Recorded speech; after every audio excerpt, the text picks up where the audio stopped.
Good morning, everyone. Hope you guys are having an amazing day, an amazing start of the week. The moment we have been waiting for, guys, is finally here. King Arthur Legends Rise have finally announced their official global release date, guys. So we're gonna have a look at that in today's video. And I want to talk a bit about the game to kind of like prepare you ahead to make you understand what this game actually is. Because personally, I feel like even though I've covered quite a few different types of games on the channel, this is a bit different from those games, right? We've started this channel by covering Diablo Immortal, then we moved on to Dragonair Silent Gods.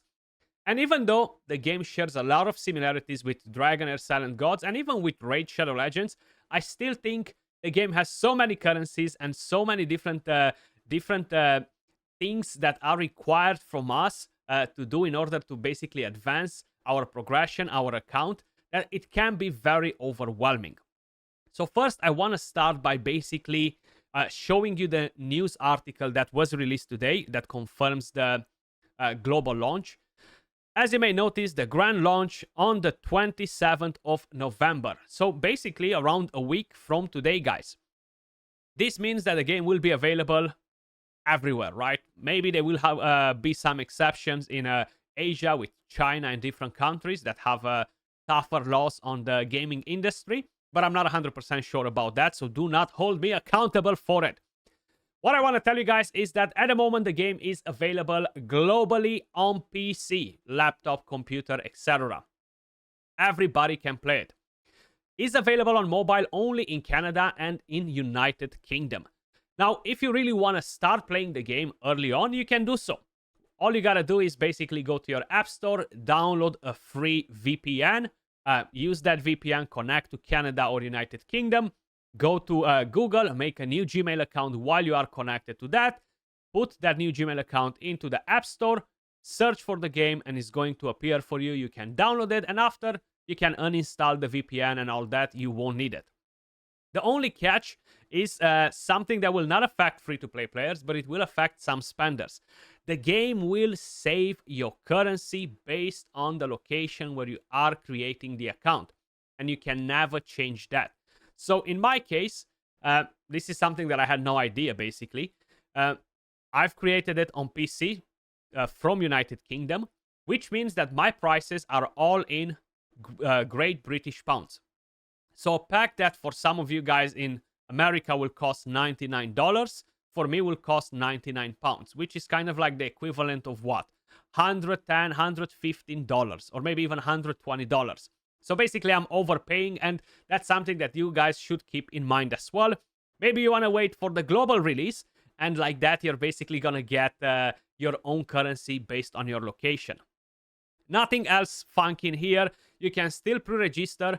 I will leave a link actually for you guys in the description down below. This is not a sponsored video. I'm not getting anything. If you guys choose to pre-register with the link that I'm going to leave for you guys, it's just basically to make your life easier. And we are getting some rewards for pre-registration, okay? I can't really remember exactly what. Let's see if we can find out if we click on that link. Okay, where are the rewards? That's what we want to see. Rewards, rewards. So if we are gonna go to Google, okay. Seems like it actually allows me to install it since I'm in the United Kingdom, but I cannot see what rewards we are actually getting from there. Either way, I do want to talk a bit about the game, guys. So if you guys are looking for a super easy game that you're gonna beat in 1 week, type of Genshin Impact sort of crap, then this is not a game for you. This is not a game that you're going to complete in 1 week. It is a bit more challenging, and it does require strategy. It does require you to basically have a good understanding of the mechanics in order to be able to progress through the game. I've been playing it for over 2 weeks. I'm still not defeating the highest content in most of the dungeons, and that's absolutely fine. I'm not looking for an easy way in. I'm not free to play either, which means that yes, the game is designed for longevity. This game is designed to stay rather than a game that's a quick cash grab that's gonna fail after 1 month because, you know what, we all got bored because the game sucks. It's nothing to do. I've seen a lot of games like that coming in this space, guys, that they look decent. They look decent in terms of graphics and stuff. But the problem with them was that was basically nothing challenging in the game. Everything was pretty easy. Was easy to acquire the heroes, champions. Was easy to acquire the gear, whatever you needed to basically empower them, and everybody got bored. Now the main thing is another thing to kind of like keep in mind: if the whales are getting bored super quick, the game will never survive because nobody will basically put money into it. So I feel like they've definitely designed the game in a way where we're not here to snap our fingers and beat everything. You see, I'm only beating stage 8. I still have 2 more stages on this dungeon. Right here, I haven't done this in a while. I still have 4 more stages to defeat. I should be able to get on stage 7 most likely, but after it's just getting harder and harder. Now, of course, like any other game, this game has its own issues as well. And in my opinion, is the economy, especially the gold economy. There are a couple of different currencies that are pretty scarce in the game, and it's not necessarily a problem because it's designed to be the end game, and it's something that we gotta do basically for a long period of time, basically, right, in order to progress in that area. But we're gonna get to it in just a second. So I just quickly want to give you a brief introduction. It's a turn-based RPG game, a hero collector game. You won't have over 200-300 different heroes, guys, that will just absolutely smash the content for you. But you will have over 70 plus heroes. Most likely they will add more with the time, right? So that's one thing to keep in mind. You have legendaries, you have rares, uncommons and commons. There's pretty much no epics in here. The rares are kind of like the epics, and the uncommons are kind of like the rares in my opinion. Not really sure why they chose to go with this spot rather than keep epic champions and just get rid of the commons, right? Who cares about commons? But either way, that's basically just the way they are portraying, the way they are displaying their rarities. So, as I mentioned, there are a lot of different currencies. A lot of currencies that can really overwhelm you. Because you will require currencies for pretty much every single action that you are doing. Leveling up your character, you need currency. Then you need to awaken your character to basically ascend, rank your character to the next star. You need a different currency, like the orbs. And gold. Everything costs gold, but we're going to get to that part in a second. You want to awaken your character, you will need different currencies, like the statues right here that are farmable from the faction wars sort of dungeons. You want to basically skill them up, you will need different currencies. You want to skill up your relics, to level up your relics, to awaken your relics, to ascend your relics, you will need different currencies. So there's tons of different currencies. Then you have all of these currencies for the forge that will allow you to forge gear. So it will take you a little bit of time to get used to the entire process. Now, if you are coming from Dragonair Silent Gods, we did not really have a lot of currencies in there, right? I mean, we had all of the materials for foods and stuff, but those were not actual currencies that were enabling us to improve our characters, unlike in King Arthur Legends Rise. Then, of course, you have the summoning. I feel like the summoning is decent. You are getting quite a few summons just by playing the game. I'm not sure once we're going to smash that end game, right? And we're pretty much going to be done with all of the quests and all of the missions and stuff, how many we're going to get. But considering that we're getting 1, 2, even 3 daily just from doing the dailies and the clan login and stuff. And then you're adding up, of course, the weekly, the monthly, different events that they have that are pretty rewarding, to be honest. I feel like they're not doing a bad job with the summons. Plus, to get a 10 pop costs you 1,500 gems. Even for the rate up summons, even for the regular summons, is the same price, which is actually pretty nice. One of the more scarce resources in the game are the relics. So basically, these are the equivalent of skills, weapons on your characters. But we're going to get to that in a second. I'm quickly going to walk you through it. This is something that you cannot acquire by spending gems. It's not something that you can infinitely acquire by spending money. So this is a good thing, in my opinion, because this is basically really maintaining that longevity to the game, right? We want to farm. We don't want to collect everything in 1 week. And this is a very good thing that's basically making us follow the carrot, right? That's what it does. And there are different elements to the relics, affinities. We have, of course, the fire, we have frost, and we have nature right here, storm. So these are the three main elements in the game. Now, when we are quickly talking about the characters, guys, as you may notice, I have quite a few characters at level 60, past 50. The main thing that I don't really have a lot is 6-star awakened characters. You see the purple stars? I only have one. And the reason for it is because the currency that you need to awaken your characters, starting from 4-star, 5-star, and 6-star, is extremely, extremely rare. And that is the pedestals. Now, this is one place where I would make some adjustments. I do get it. That is basically meant to be the end game, and you can acquire some while you're playing the game. It is limited. You're never going to be able to unlock an unlimited amount of this, no matter what you're doing. But the main issue that I have is that even though it's meant to be the end game, it's very hard for us to basically build our characters while we're progressing through the game. So I feel like just touch it up a little bit to give us a few more, and that would be amazing.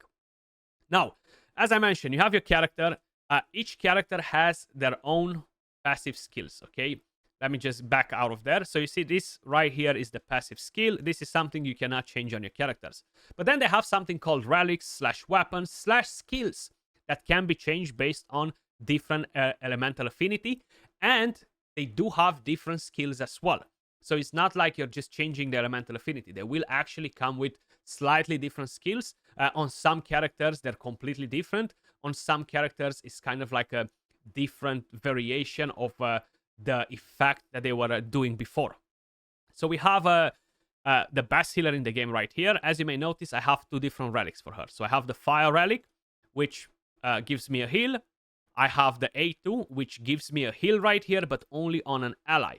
Then if I'm moving over to the frost relic, which by the way is the best for her, I have a chance to heal all of my allies. So this becomes a full heal. Yes, it's not 100%, but it is a chance, which is making this character much, much better. So you can change these relics and basically change their skills. Now, the thing is, you gotta level up the relics, you gotta rank the relics, you gotta advance the relics, and then you gotta skill the relics. And all of these currencies are really meant to kind of like be a slow burn process. You don't just sprint in and get them, okay? So I just want to make you aware of all of these things, guys, because I know a lot of people like playing games that are super easy, like Genshin Impact and all that stuff, where you just go in, you do your dailies for 5 minutes, you beat all of the game, and then you're just waiting for the next summoning event that will drain your wallet. This is not that type of game, right? It actually requires some strategy and is a marathon. So as long as you are understanding that, welcome to the club if you are installing the game, guys, basically, right? The main issue, in my opinion, in terms of economy is, of course, the gold. I've made a video on it. Hopefully, they will improve this in the future with maybe adding more when we're farming gear, adding more when we're selling gear. The main problem is that every little thing that you are doing except summoning, it will take gold. If you level up a character, if you forge a piece of gear, if you purchase something, if you're changing stats on your gear, everything costs gold. If you're upgrading buildings.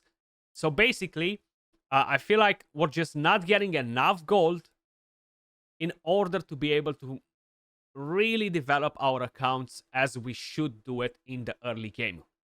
And I feel like this is going to be an issue even in the end game. It's going to be an issue forever if they're not adjusting it a little bit, because the higher you go, basically, the higher rarity you get in terms of gear, the higher ranks, the higher the price as well to level up that gear, right? So even though you might collect a bit of extra gold from farming higher stages, the cost increases more and more and more with every other thing that you're doing, right? Like you've seen, the price to upgrade this building is 2.1 million gold. Actually, you cannot see it because it's right behind me.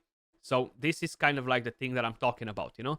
But this is something that they can easily adjust. It's not something that will break the bank for them either, you know? It's just basically understanding their economy, and I'm positive that they will make adjustments on that.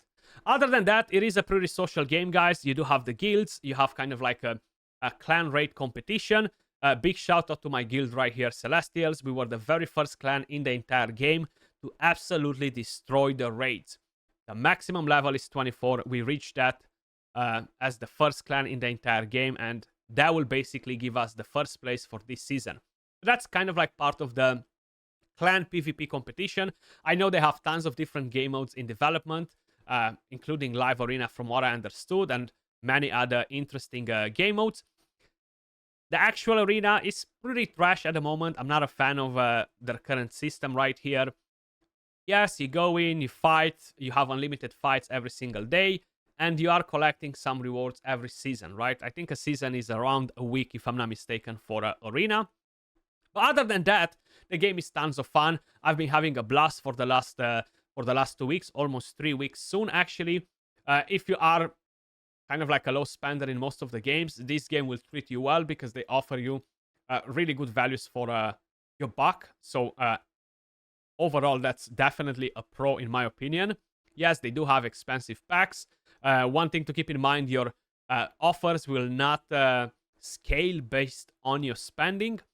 In fact, it will scale based on the floors, the stages you are defeating in dungeons. At least for the moment. I'm not sure what will happen once you are done with basically defeating all of the high stages on all of the content, and what type of offers will drop in after. They have pop-out, they have, of course, the Battle Pass, which will give you a guaranteed legendary. The Battle Pass, I think, is $20, if I'm not mistaken. But pretty much, that's it, guys. You have tons of different content in the game that will keep you busy for a little while. They definitely need to basically introduce some super endgame content that will keep the players engaged in the long run. Because while this is all great, once you're done with it and you're getting pretty much everything done, there is no real reason to basically improve your characters unless they have a proper endgame concept in here, right? So very curious to see what they have planned in terms of that. As of now, I have absolutely no news, no idea. But that was all for the video. I just wanted to make you aware, guys.